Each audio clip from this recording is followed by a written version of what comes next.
All right, guys, this is Jennifer Collins, live on Crypto Truth Seekers on YouTube on this wonderful Friday. Let me make sure that my thing is muted so you don't hear. Yep, you don't hear.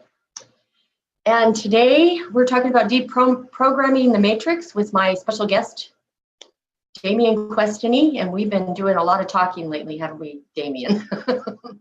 We have. We've definitely dived into some very interesting topics and a lot of different topics too. Right, and that's just going to put an overall statement on what we're going to be talking about. We're just going to talk like we usually do when we're on the telephone. And hopefully we'll be able to go into the good juicy stuff, kind of some of it anyways, that we were before. But the end results of this program, people, no matter how far we go with it, even if there's some deep, dark information, and there's going to be some light at the end of the tunnel. So if you just hang on for the ride, we'll lead you into a positive direction before this is over, right? Yeah, exactly.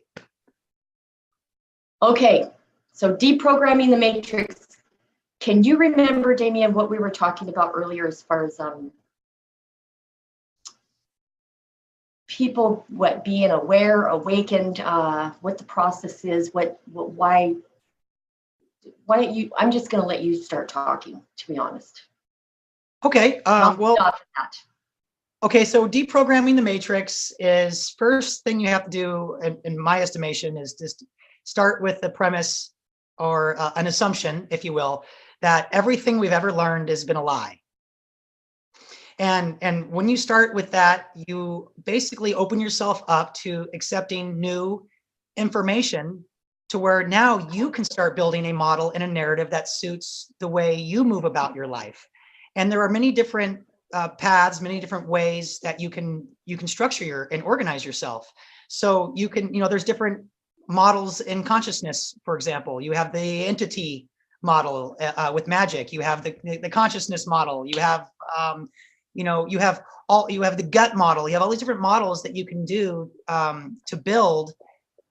Basically, what we were talking about earlier was the harmony matrix, a way to move about your day in harmony, because of the way the system is organized and designed. It's what you want, what your intention is, and that's what the question was that you originally had was, it appears to be intention seems to be a critical a point of our experience. And so it is about what you intend to do. And then once you have that intention, then you act upon it.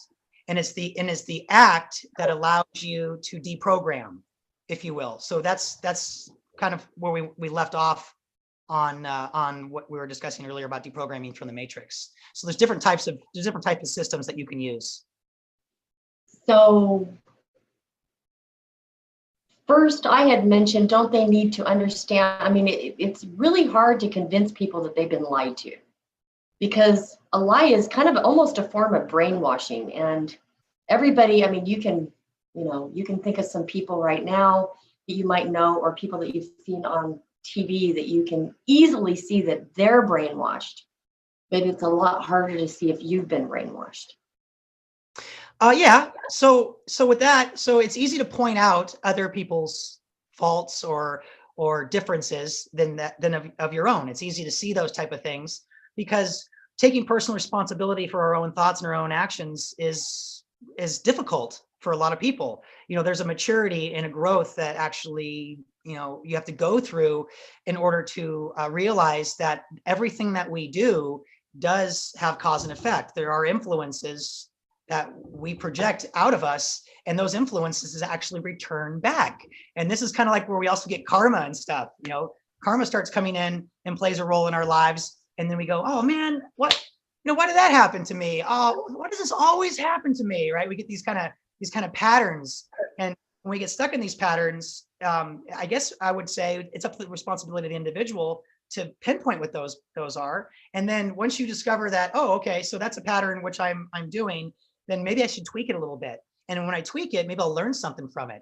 So, and I want to mention something just from what I noticed. When you start to awaken out of the matrix, it's almost like there's prison guards around. There's almost like there's people there to try to warn you or keep you from, or don't believe you, to keep you from awakening.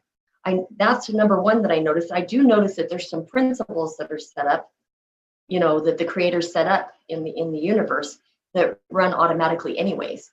But a lot of people start to look at you differently, even if they don't know you, like when you awaken. Do you find that true, Damian? I mean, well, misery loves company.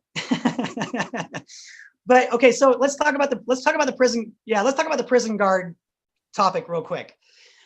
If you are not, and this relates to brainwashing, if you are not in control of your own thoughts and your own ideas, and you're not living your life more towards what is within your, influences, you don't know what you're doing with your life. In other words, you don't have any purpose, you don't have any direction, you're not doing anything with it. There's nothing that that you are passionate about.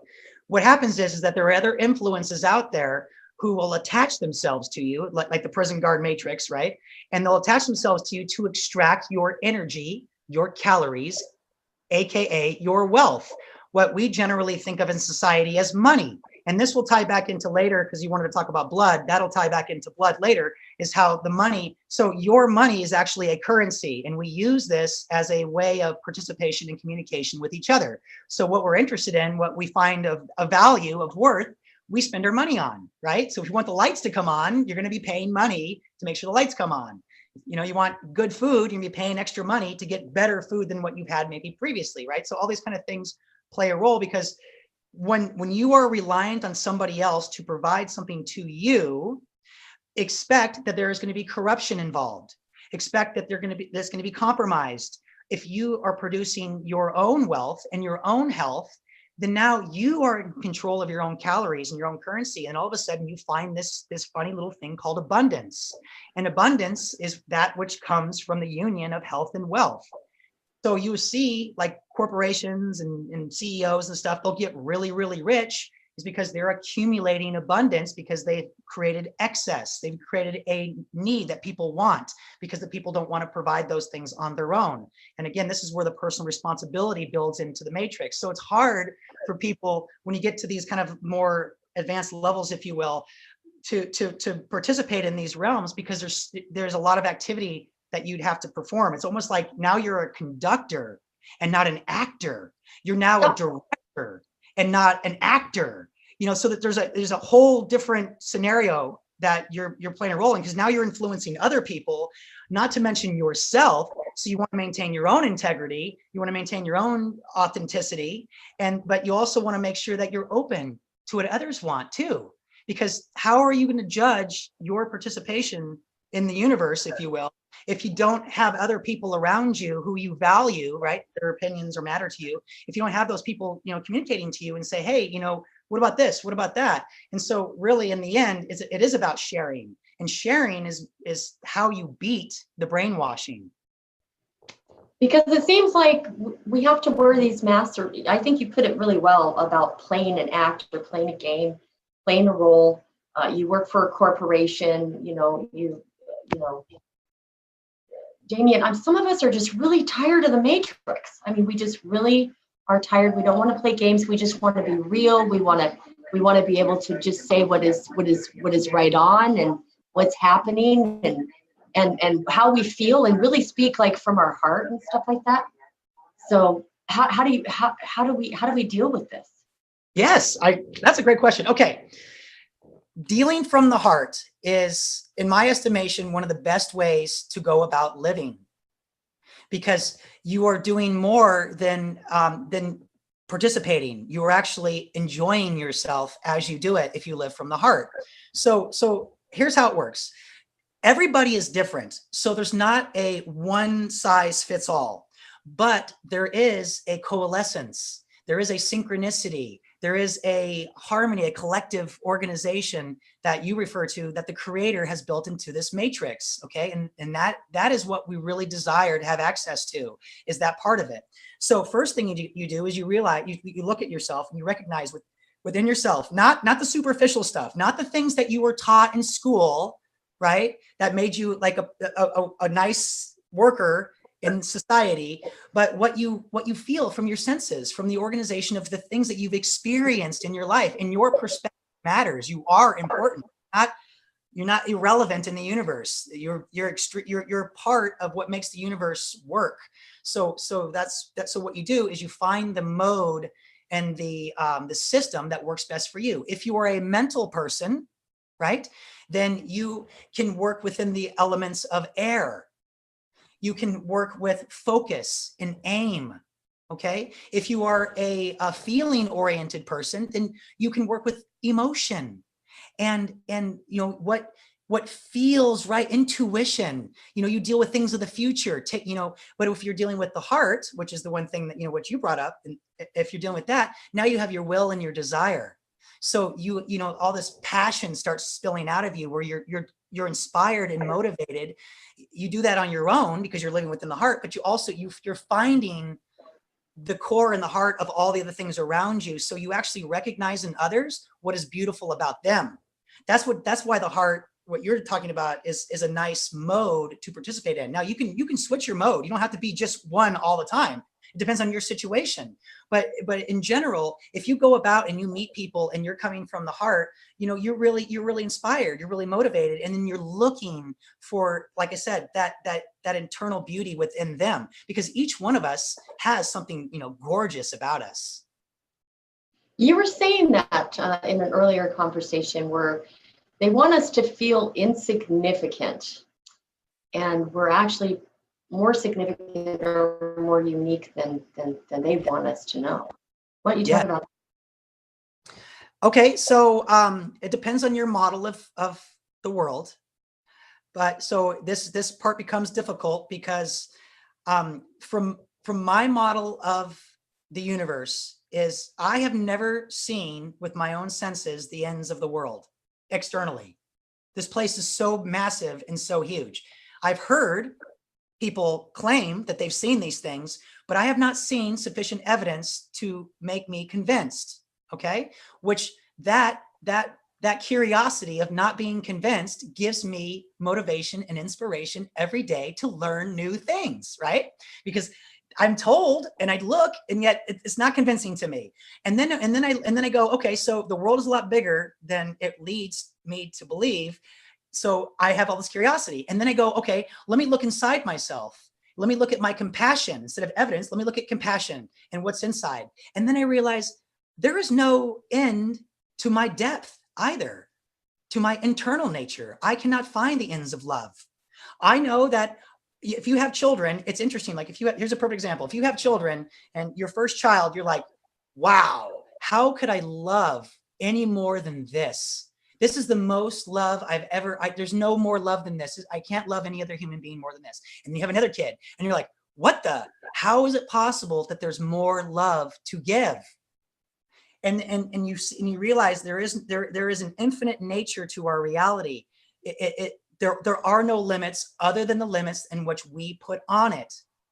So for us to define and refine our existence and to increase our talents and skills is we put limits on our experiences, on our life. And through putting limits on things, we provide friction, which allows each and every one of us to grow. And that's kind of like, you know, we can grow partying our whole lives. We can grow sleeping our whole lives. We can grow being the leader of a Fortune 500 company. Whatever we do, the trick is just do the best you can with what you got. Do it very, very well. And you'll even surprise yourself. And then you know what will happen? You will have confidence. There will be nobody who can come against you and try to take your energy, to try to vampire you out of, you know, what it is that makes you you. Because the closer you are in tune to your true essence, your being, who you really are, the more I want to know you. Because you're more novel, you're more interesting. But if they're, Damian, if they're programmed in this matrix, if they've got that program running, it's almost like they want everybody else to stay within their program, and it's exhausting. Yes, okay. Currency Currency is a way of accumulating energy, and then what you do is you convert that energy into something else. So you'll notice that in life, everything seems to be upside down. You go to school to become uneducated. You watch the news to become ill-informed, right? Everything is turned upside down because you have somebody on the other end harvesting those that are not discovering these things on their own. They're allowing other people to tell them what it is. Because here's the biggest secret, and I say this every time when we have this conversation, is that nothing I say you don't already know. We all know this. We all know this stuff, but we participate in it because there are lessons to be learned on all of these levels. You get punished or consequences or whatever they give you. They impose the rules, the laws, the consequences, whatever it may be. But go back to how everything is reversed. Talk a little bit more about that in this matrix, how things are reversed. I like that. Okay, so let's talk about the dark side. We'll talk about the dark side because it's all about the mirror. Now, the mirror is the ultimate archon. It is that which takes in all the information and then reflects it back at you with an opposite, with almost like right becomes left, left becomes right, up becomes down. It's designed that way on purpose. In fact, I don't know if this might be interesting, but the word Tain, like entertain, maintain, contain, the word Tain means the backside of a mirror, and you cannot see your reflection without the Tain. So that gives you, so you have an accumulation of your energy, of your wealth through these systems, through these matrices. Were you the one that told me the word individual actually means divide you all? So we're all divided? All the words, yes, all the words that we use are spells or curses, okay? Everything that when we talk, when we speak, we are actually manifesting our reality right before our eyes. And in the future, it comes back to us. No wonder we say people vex us or hex us, or they put a whammy on us, or they gave us amazing energy and they healed us and they inspired us. And I mean, it just all goes back to that. That's more my wheelhouse. That's the part that I like the most to share with people. There's plenty of information out there we can find of the destructive arts. In fact, I teach the destructive arts, people who want to learn them. They are valuable, but there's so much destruction out there. It's nice to just see a path through the darkness once in a while. Whether you want to take that path or not, it's nice to know there's something there. But how can they be truly free? And there's that word freedom and freedom. You have freedom. Freedom. Free what? Freedom. Free your stupidity.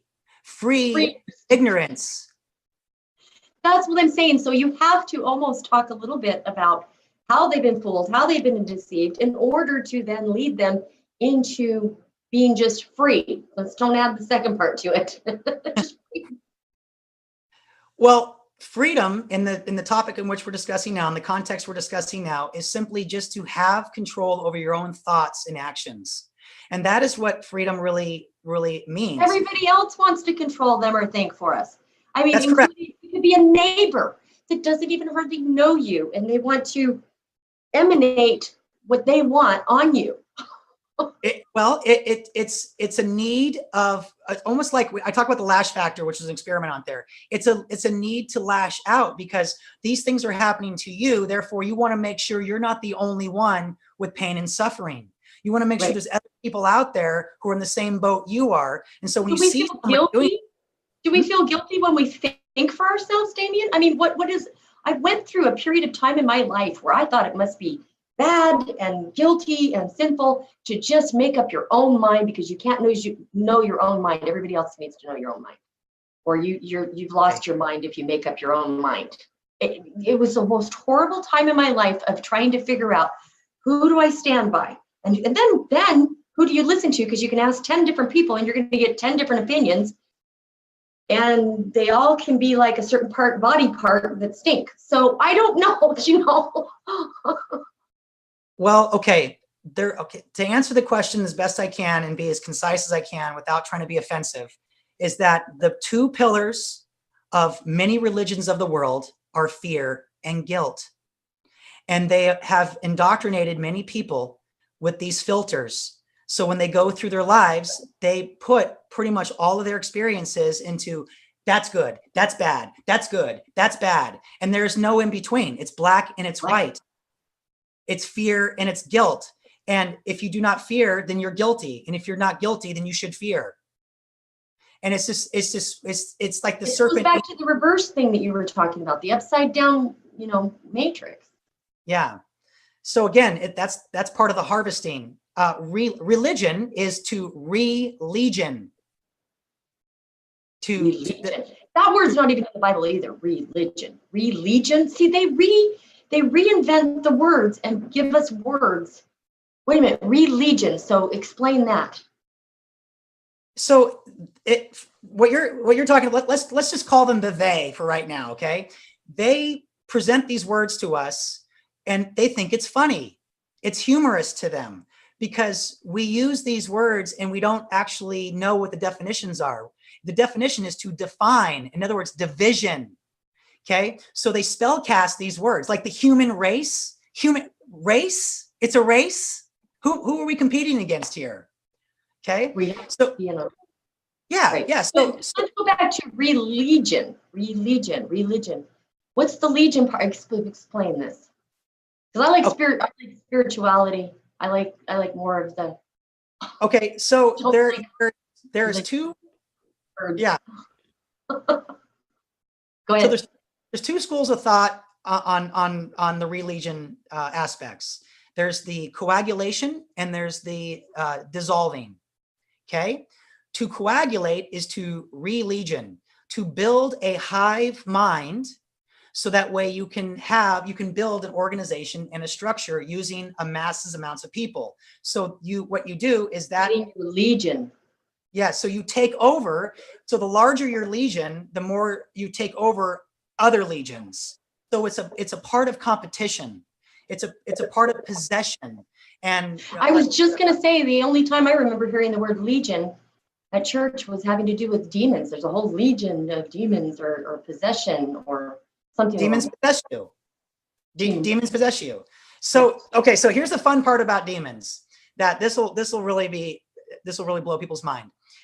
Demons are actually extremely attractive. What? Demons are very, very attractive. Angels can be extremely ugly because they have the ability of spirit. They can morph into a focus. So they are the ones who can shift and change, if you will. Oh, so they can come as light. Okay, the demons come as, hey, they're your best friend. Correct. To a certain extent, not all of them, but within the context that we're talking about here, it's good to look at that because when you and I wanted to bring that part up because when we talk about, you wanted to talk about blood, and I wanted to share with you is that when blood is a currency, and when you're dealing with okay, folks, do you hear that? Blood is a currency. Go ahead, keep going. And so before I freak everybody out, everybody runs away and goes, this guy's crazy, he doesn't know what he's talking about. This guy's full of... Don't change the channel yet. This is really good. It's going to blow your mind a little bit, but let's go. I give you permission. All right. So because blood is a currency, they accumulate beauty.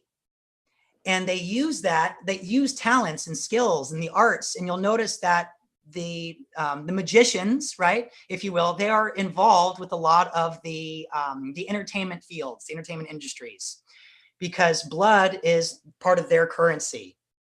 And this is why you see a lot of good-looking people, because of the nature and how they use blood as a currency. But anyway, the point I'm trying to make is that if we could harmonize back with what our blood actually does for us, and we can take that power back in us, where we do understand that each one of us are unique, and our blood actually tells our whole story. It tells us basically what we ate. It tells us how we heal. It tells us, you know, where we came from. Yeah, our history, where we came from, who our parents were, what our timelines look like, because it's all built into the blueprint of our blood. So it's incredibly valuable. And again, we've talked about this before, but every continent we've ever discovered has had a different kind of people on it. The one thing that connects us all is our blood.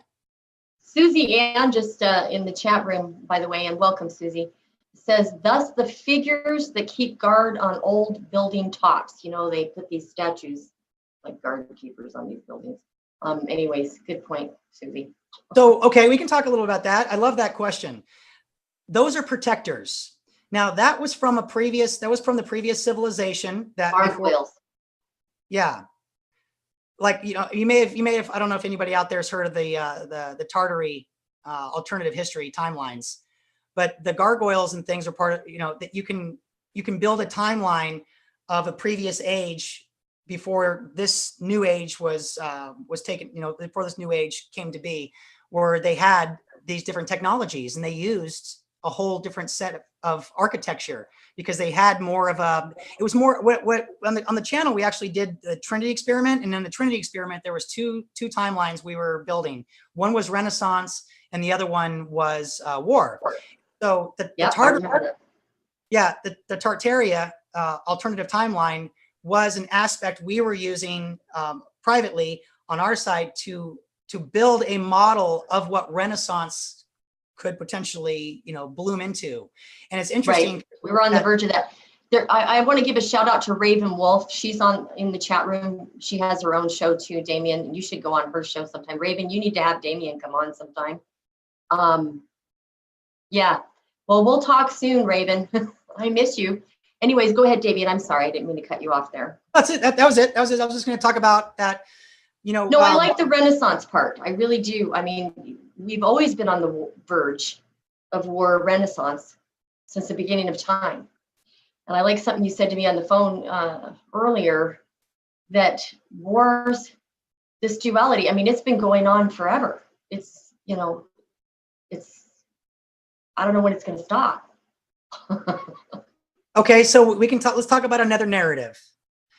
Okay, so when I say narrative, these don't necessarily have to be reality, but these are foundational principles in which you can build a model to move about in your universe. Because through these narratives, you supply a whole new perspective, and that perspective becomes valuable. So the narrative in which you're talking about right now is like the alien agenda narrative, okay? So Correct. We're not talking about the angelic narrative. We're not talking about the God narrative or any of that kind of stuff, right? We're talking about the alien narrative. Right. So within the alien narrative, there is a war and also Renaissance, because there are periods of peace within periods of war that transcends time. They've been here since we've been here, and we've been fighting them all along the way. Currently, we are in charge of this place, okay? But in time, these things for some reason, come in and out of our timelines, and they manipulate and try to change things. This is according to this part of the narrative. Okay? Mandela effect, maybe, or something. Well, the Mandela effect is something different. The Mandela effect could be contributed to pollution from CERN. And how you picked up on that, I would say, is because the actual particle accelerator at CERN is a very large scale model of the engine that we found within this narrative, the engine that we found within the UFO crash at Roswell, New Mexico. So what they did is they back engineered that device, because that was the engine. They back engineered it and they turned it into CERN, because from their perspective, they thought the technology that these beings used is time travel. They've been here. They come in and out of our time. They're no matter what time, you know, we go back in time, they're there. They're in paintings. We go forward, they're there. They're always around, and we know that time travel is an aspect of their reality. This is part according to this narrative. And so what we try to do is we try to back engineer their technology, because what happens is when we look at them, we see them in the sky, and we see them in one place in the sky. They immediately disappear and they appear in another part of the sky simultaneously. To us, that's time travel. So they created the particle accelerator because they were trying to open up basically wormholes, stargates, doorways, to move like they move. So when we want to go to their lands, where they live, when we want to go to them, all we have to do is basically fold space like Guild and Dune, like what they do. Yeah, jump. We can jump. Now, if we can jump time, we think that we could have victory. So we turned space into a war-fighting domain. This was just recently announced. Space is now a war-fighting domain. It's a force. Now, space, the Space Force. Now, space in the narrative that I'm discussing here is not outer space as an up there. It's outer space as an out into space to more land. This place is massive. We don't know the ends of this place. We control this part of this area, so to speak, according to this narrative. So this could even explain why even scriptures in the Bible where people were seeing the future, it's almost like past, present, and future are in timelines, and they were like right there. So this is very, very interesting, Damian. So if you look at there's a lot we do not know, but there's a lot we're learning. If you look at the sun and the moon and you look at their paths, they form a infinity symbol, an 8 in the sky. This is an aspect of our reality. So if we knew how to organize time through the planetary zodiac models, those kind of things, right? Because the sky is a direct reflection of what happens here on Earth, as above, so below. We've learned this before. If we could actually organize that, then perhaps the technology could exist where we could physically travel in time. Now, we already technically travel in time right now with our cell phones. We already do it. I mean, we're hearing each other. We're seeing each other in real time right now. You're how many miles away are you? Hundreds of miles away? 1,700. Yeah. So that's how far away you are. And yet in real time, we're having this dialogue. So I understand the difficulty of people to take the leap that we can do this physically, but we are already doing it with our senses. And that's what the system teaches. So if you want to battle in time, or you want to have renaissance in time, think of it this way. If time travelers were real, do you think they would rather come to a time period where there's war or where there's renaissance? It depends on what they're looking for, but I'm gonna say what you want me to say, maybe renaissance. No, I'm not. I like actually your first statement, because your first statement actually figure out why there's a war and what happened to try to stop it. No, I think where you're at, I think what you said the first time is actually the most important part, where it also falls into what Susie, the lady who just made a comment earlier on the thing, it fits into what she says too. She says, you know what? You have to have both. We have to. Yes. Yes. So be prepared.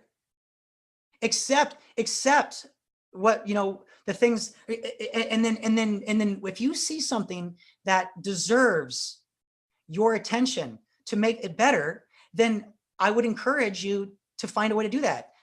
One bit at a time, one piece at a time. It doesn't take a lot, just a little bit every day. Well, Susie just paid you a compliment, Damian. She said, Damian has a brilliant mind as well as as natural gifts. Thank you for having him on your show. Thank you, Susie.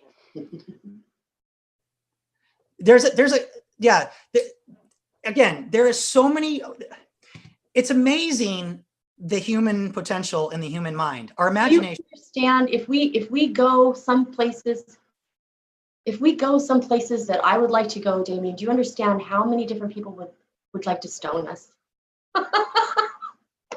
Because the truth is, lies are easier to believe than the truth. And people like to stay in their lies because it's a comfort zone. It's sort of a comfort zone. It is scary. Okay, look, it's comfortable. Why look, here's from their perspective. Let's look at it from the dark side's perspective. From their perspective, they think that we're ungrateful, filthy, disgusting human beings because they give us air conditioning, running water, a pillow, food at the grocery store. And all we do is bitch, bitch, bitch, bitch, bitch. We're never satisfied. We're never happy. So what do? They just say, okay, fine. I'm just going to use you as a battery. Because that's, you know, if you don't want to take responsibility and you want me to give you everything, then guess what? I own you. So we have birth certificates, right? We're lost at sea when we're born. We give up our sovereignty immediately. We get a social security number, which means we're a commerce unit, right? All of our institutions have been taken over by, you know, coercion, violence, and theft. You know, and we're okay with all that. In America, they did that. Hostile long, takeover in this country. Yeah, okay, you're only going to take 30% from me. I'm cool with that. You know, okay, thank you. Because all the other things I have a nice car. You know, basically, okay, from their perspective. Yeah, from their perspective, like this. Okay, what kind of car do you have? Okay, how many horses you got underneath the hood? I got 350 horses underneath the hood of my car. Okay, you have 350 horses at your disposal. Imagine having 350 horses at your disposal 200 years ago. What kind of king, prince would you be? You'd be wealthy. Very wealthy. You'd probably be a god almost to them. You'd be like, they'd be like, wow, where'd that come from? And you're alien, but wow. So that's, believe me, I'm not making excuses for them or any of that kind of stuff. Okay, all I'm trying to do is just like, if you want to really deprogram the brainwashing. Oh, I love what Raven Wolf just said. Sorry, Damian. We're modern day slaves, but without chains. Maybe you can comment on that one. That's pretty good. I'm gonna boil it down just like this. If you are a slave, it means you have no property rights. It means somebody else, you pay rent. So if there's anything in your life that you're paying rent for that you actually don't own, or taxes on something, because taxes is like a form of rent. If you stop paying that, you get that removed, that's taken from you, right? So that is a form of slavery. Now here's how you deprogram the brainwashing. Give unto Caesar's what is Caesar's. What is it that they can take from you that they did not, that was, that it's like, you want the shirt off my back? Fine, I'll go get another one, or I'll make my own, right? When these things happen to you, you have the necessity comes about where you actually have to go do it on your own. So we get stuck in these comfort zones where we all of us do. I'm the same way. Call me a hypocrite if you want. I do the same thing. We're comfortable. It's like, here, come in the door. I have a pillow. And you're like, ooh, a pillow. Great. Thank you very much. Now give me your blood. Thank you. Okay. Blood bank. Right? Here's a sucker. Give me your blood. Yeah. Here's a sucker for you. Here's some sugar. Here's a vein right here. Take a bite. Yeah. Just give me a little. I'm not gonna take it all. Just give me a little. Right. So, and then we do whatever we want with it. That way you're still alive, but you're not living. But it's still taking the essence of your life, part of it. It's not that they're taking the essence of your life. It's that they open the door, and then you freely give it. This is from their perspective. This is what they see. Well, Susie Ann said, truth and love equal enlightenment. If you're really seeker of the truth, and I believe we are. Yes. We're awakened, we're knowers, and we're truthers. It's really hard for the rest of the people in the Matrix to accept us. I'll tell you that. I'll say that again. It's really hard for them with their programming to accept us without going, you're one of those, or whatever. So to me, the enlightenment, the whole enlightenment idea, this whole concept of being enlightened is really just having, peace of mind. Well said. I don't know any other way to say it. And that's really where the friction is with other people, because they don't have peace. They're miserable. And if we can find a way to help them and bring them out of that, at least show them that so don't be like them. Don't take our truth and then beat them over the head with like a club. Just show. Yeah, I like what you're saying. Keep going. Ask them what their truth is, and then learn something from them. Ask them. Okay, so if like I said, the most interesting people I know are the ones who are just unique, and they're just characters, right? They go about their day in their own way, and they'll call bullshit when there's bullshit, and they'll laugh when it's funny, and they'll cry when it's sad, and they'll have the corresponding emotion. And then they laugh. No, go ahead. Yeah, they'll have the corresponding emotion with their actions, and those are the genuine people in the world. Okay, those are the people that, like, I want to know. I'm not sure about you, but those are the people I want to associate with, because those are the ones who uplift me, who bring me, joy and purpose. And joy and purpose, I talk about that a lot on my channel, but that's the fleeting moments. That's not the destination. Those are the moments of your journey in which makes it worthy and fun, and where you actually are able to enjoy it. And that's what builds memory. Memory is built through the emotion, through the gut. So that's more what I want to bring people closer to. We got plenty of mind going on. There's plenty of smart people in the world. Very, very smart people.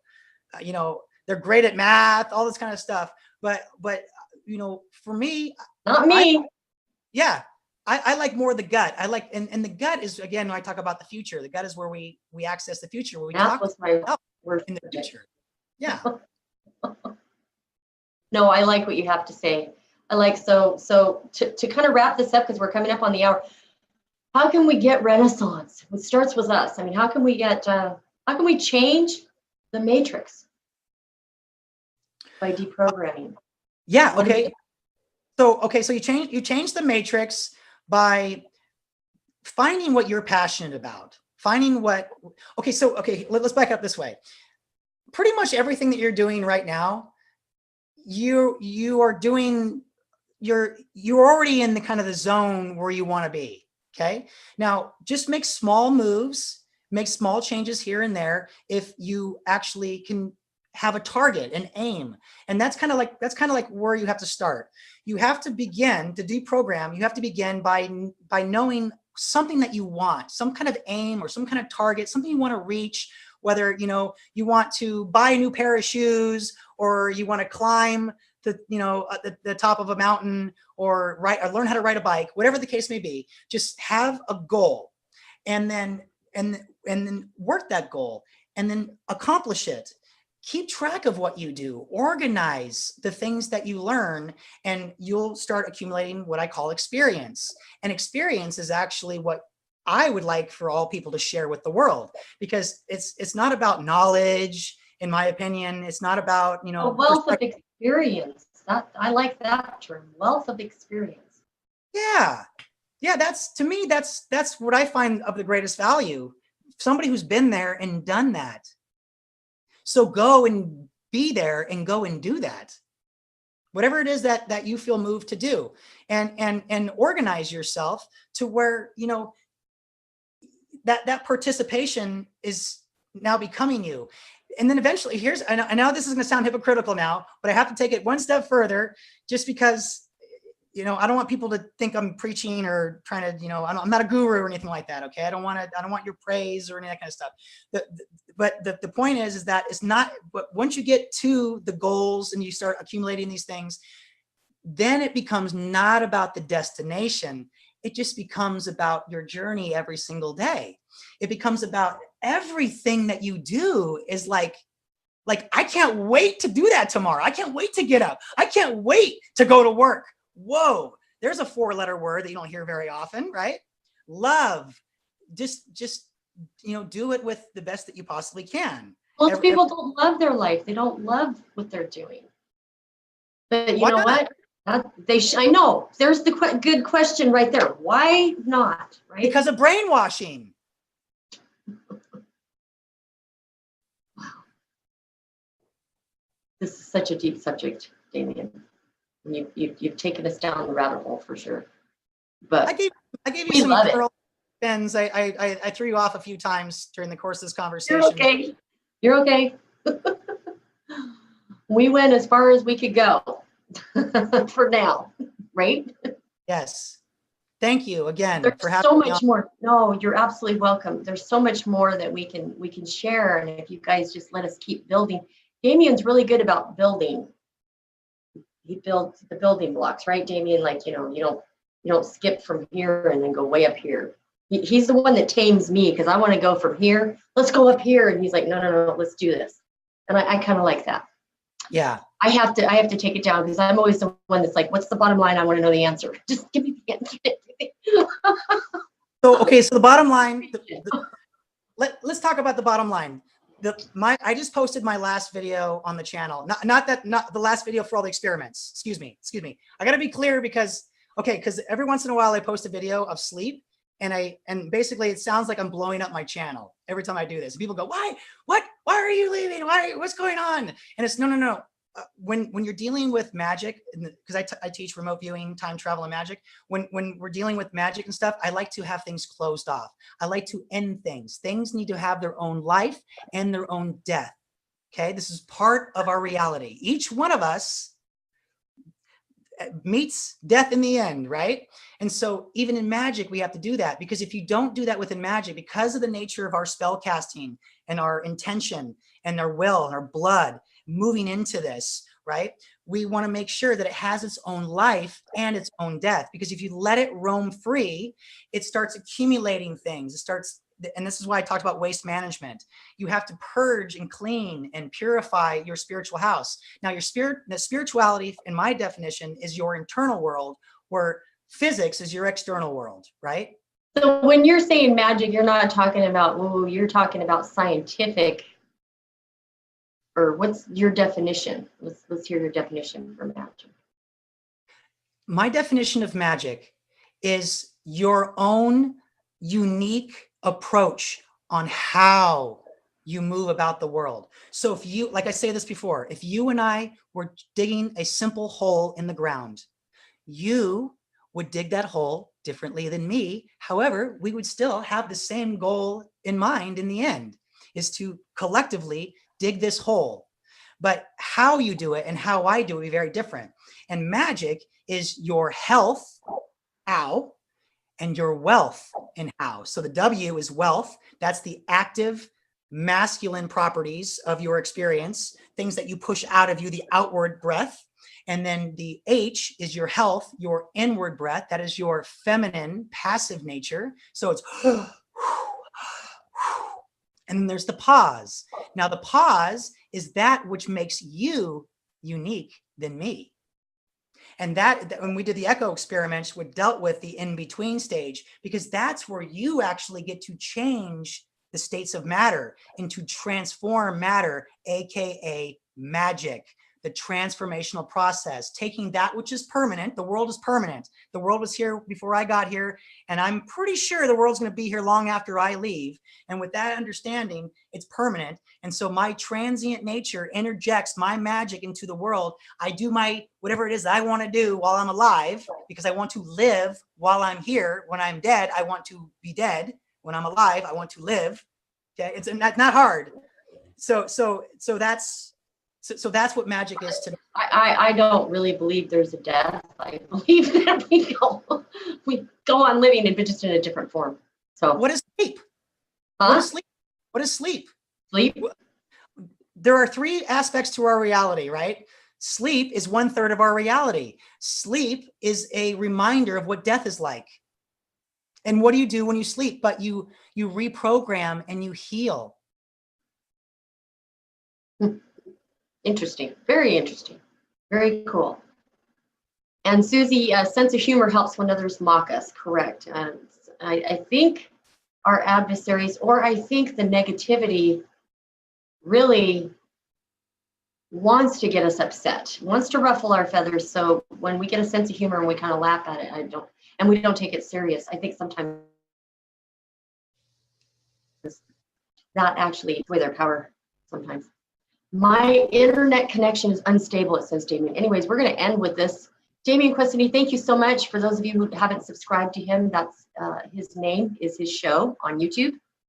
Thank you for all of this. And folks, tomorrow I've got at 7 p.m. Jeff Darty, the Christian whistleblower. And Monday, Ross Allison from a ghost. Are you still there, Damian? I'm here. Can you hear me? Okay, yep. So I want to thank you very much for being a part of this show. And hold on just a second while I end it and say goodbye to everybody. Thanks, everybody. I appreciate it. Yeah, thank you for being in the chat room. We couldn't have a show without you guys. So we appreciate it.